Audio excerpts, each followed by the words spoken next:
जय मसीह की सबको प्रभु आशीष दे। हालेलुया।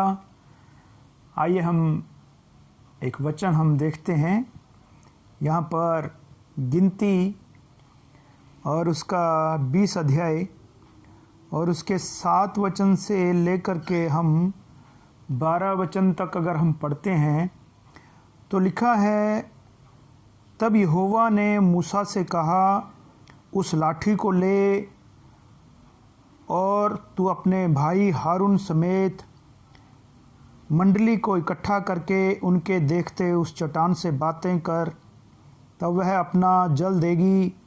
इस प्रकार से तू चट्टान में से उनके लिए जल निकाल कर मंडली के लोगों और उनके पशुओं को पिला।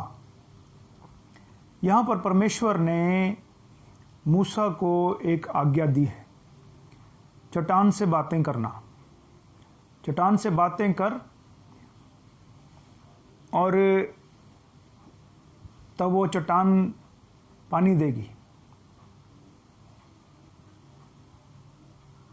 जल निकालकर मंडली के लोगों को और पशुओं को पिला। यहाँ पर जब हम 10 वचन से पढ़ते हैं तो लिखा है, मूसा और हारून ने मंडली को उस चट्टान के सामने इकट्ठा किया। तब मूसा ने उससे कहा, हे दंगा करने वालों, सुनो, क्या हमको इस चट्टान से तुम्हारे लिए जल निकालना होगा? तब मूसा ने हाथ उठाकर लाठी चट्टान पर 2 बार मारी। यहाँ पर परमेश्वर ने क्या कहा था और मूसा ने क्या किया? परमेश्वर ने यहाँ पर चट्टान से बातें करने के लिए कहा, लेकिन मूसा ने परमेश्वर की आज्ञा का उल्लंघन करके उस चट्टान के ऊपर मारा। यहाँ पर मूसा जो है परमेश्वर के वचन का इनकार कर रहा है। हालांकि इससे पहले जब हम पढ़ते हैं निर्गमन उसके 17 अध्याय और उसके 6 वचन से, तो यहाँ पर लिखा है, निर्गमन 17 अध्याय और उसके 6 वचन से यहाँ पर लिखा है, देख मैं तेरे आगे आगे चलकर होरेब पहाड़ की एक चट्टान पर खड़ा रहूँगा और तू उस चट्टान पर मारना, तब उसमें से पानी निकलेगा जिससे लोग पिएं। तब मूसा ने इज़राइल के वृद्ध लोगों के देखते वैसा ही किया। यहाँ पर परमेश्वर ने पहले मूसा को आज्ञा दी थी, चट्टान पर मारने के लिए बोला था और पानी निकला। परमेश्वर अभी आगे ले जा रहा है, सिर्फ वहीं पे हमें टिके नहीं रहना है, आत्मिक जीवन में हमें आगे बढ़ते जाना है। परमेश्वर हमें कुछ और सिखाना चाहता है, लेकिन हम उन्हीं बातों में फंसे रहते हैं बहुत बार। वहाँ पर जब क्या हुआ, परमेश्वर ने बोला था कि लाठी को मारना नहीं है, बातें करना है चट्टान से। क्या लिखा है? चट्टान से बातें कर, तब वह अपना जल देगी। चट्टान से बातें करने के लिए बोला है, लेकिन मूसा ने आज्ञा का उल्लंघन किया। मूसा जो है किन्हीं और बातों के ऊपर उसका ध्यान लगा, लोगों के ऊपर उसका ध्यान लग गया। यहाँ पर लोगों से वो बातें कर रहा है मूसा कि हे दंगा करने वालों, क्या लिखा है 10 वचन में पढ़ते हैं, हे दंगा करने वालों, सुनो, क्या हमको इस चट्टान से तुम्हारे लिए जल निकालना होगा? तब मूसा ने हाथ उठाकर लाठी चट्टान पर मारी और पानी, उसमें से बहुत सा पानी निकला और लोगों ने, पशुओं ने पानी पी लिया। यहाँ पर देखें, अगर मूसा ने परमेश्वर की आज्ञा का उल्लंघन किया था तो पानी क्यों निकला? परमेश्वर ने तो कहा था, लाठी मारने के लिए तो नहीं बोला था। परमेश्वर ने तो बोला था कि बातें करना है। लेकिन मूसा ने उल्टा किया, वही पुरानी जो परमेश्वर ने आज्ञा दी थी उसी के अनुसार मूसा चला और लाठी से मारा, लेकिन फिर भी चट्टान में से पानी निकला। यहाँ पर परमेश्वर किसकी चिंता कर रहा है? परमेश्वर उन प्यासे लोगों की चिंता कर रहा है। परमेश्वर उन प्यासे पशुओं की चिंता कर रहा है जिसको परमेश्वर बचाना चाहता है। यहाँ पर बेशक मूसा को परमेश्वर इस्तेमाल कर रहा है, लेकिन ज़्यादा महत्व परमेश्वर की नज़र में उन लोगों का है जो प्यासे हैं, जिनको पानी की ज़रूरत है। इसलिए परमेश्वर नहीं चाहता था कि वो लोग मरें, प्यासे मरें। इसलिए प्रभु परमेश्वर ने चट्टान पर मारने के बावजूद भी उस चट्टान में से पानी निकला। परमेश्वर को यहाँ पर ज़्यादा चिंता उन लोगों की है। लेकिन ये बात जो है परमेश्वर को अच्छी नहीं लगी।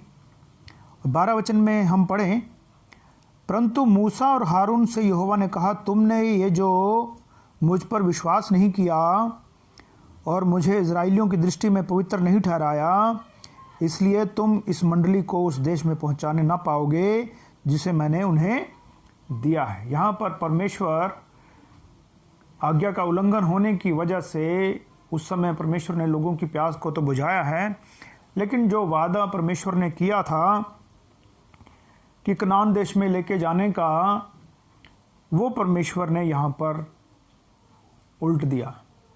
परमेश्वर ने कहा कि मूसा, तुम भी और ये लोग भी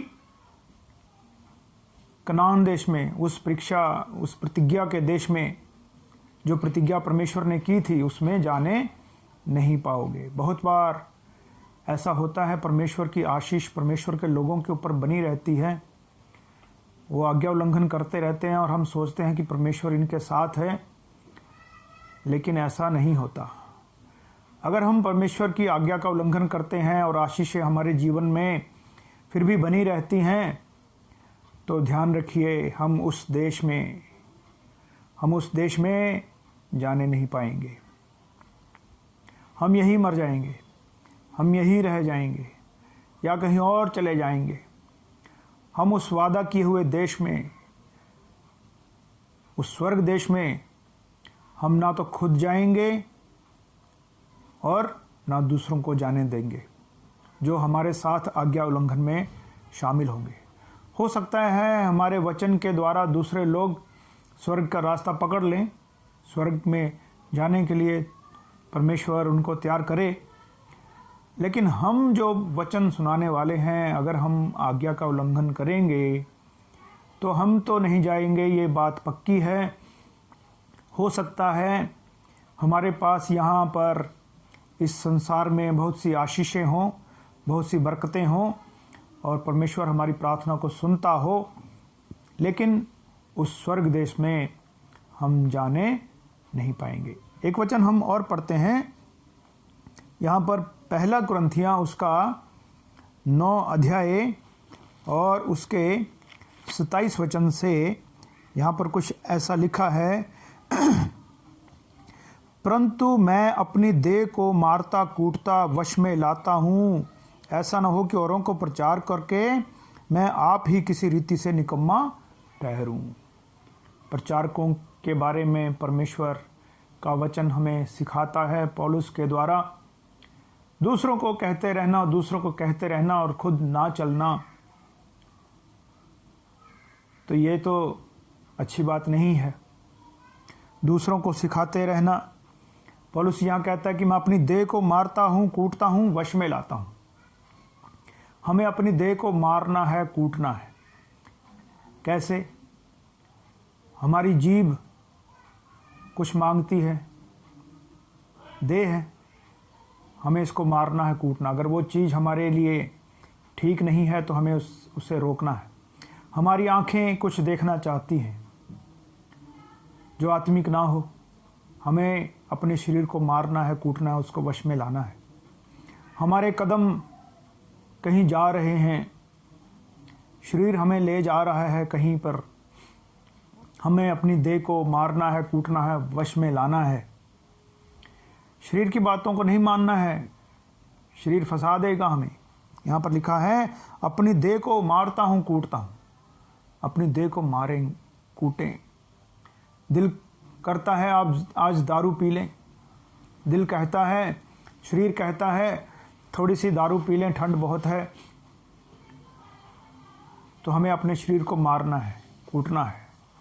मतलब उसको वो चीज़ देनी नहीं है, शरीर की बात माननी नहीं है। शरीर कहता है एक बीड़ी P low, cigarette P low, शरीर की बात नहीं माननी है। ये ऐसे हमें शरीर को मारना है, कूटना है और उसे अपने वश में लाना है। ऐसा ना हो कि औरों को हम प्रचार करते रहें, औरों से कहते रहें और हमारे जीवन में खुद वो चीज़ें पाई जाएं। बेशक उन लोगों ने चट्टान में से पानी पिया, परमेश्वर ने प्रार्थना को सुना, लेकिन मूसा जो है उस प्रतिज्ञा के देश में जाने नहीं पाया। ऐसा ना हो, यहाँ पर पौलुस कहते हैं, ऐसा ना हो कि औरों को प्रचार करूं, मेरे जीवन में बहुत बड़े बड़े काम परमेश्वर के द्वारा हों, मैं प्रार्थनाएं करूं और लोग गिर जाएं, उनको आशीषें मिलें, क्योंकि परमेश्वर उन लोगों की चिंता करता है, परमेश्वर उन लोगों की फिक्र करता है। परमेश्वर को ये लोग चाहिए जो अंधकार में फंसे हुए हैं। हो सकता है आपके द्वारा, मेरे द्वारा परमेश्वर उन लोगों को बचाए और हम खुद रह जाएं, हो सकता है। ऐसा ना हो कि औरों को प्रचार करके आप ही किसी रीति से निकम्मा ठहरूं। परमेश्वर की नज़र में जैसे मूसा निकम्मा ठहरा, परमेश्वर उसको कनान देश में लेके नहीं गया, उस वादा की हुए देश में वो जाने नहीं पाया। कहीं ऐसा ना हो हम भी उन लोगों में हों कि हम दूसरों को तो पहुंचा दें, वचन के द्वारा वो विश्वास करें और हम खुद रह जाएं। इसलिए हमें परमेश्वर की आज्ञा को मानना है, हमें परमेश्वर की किसी भी आज्ञा का हमें उल्लंघन नहीं करना है। आत्मिक जीवन में हमें बढ़ते जाना है। कल परमेश्वर हमें कुछ और सिखाना चाहता था, आज कुछ और सिखाना चाहता है, आगे आने वाले समय में परमेश्वर हमें कुछ और सिखाएगा। तो हम सीखते जाएं, आत्मिक जीवन में हम बढ़ते जाएं, सिद्धता की ओर हम बढ़ते चले जाएं। Hallelujah, hallelujah, hallelujah.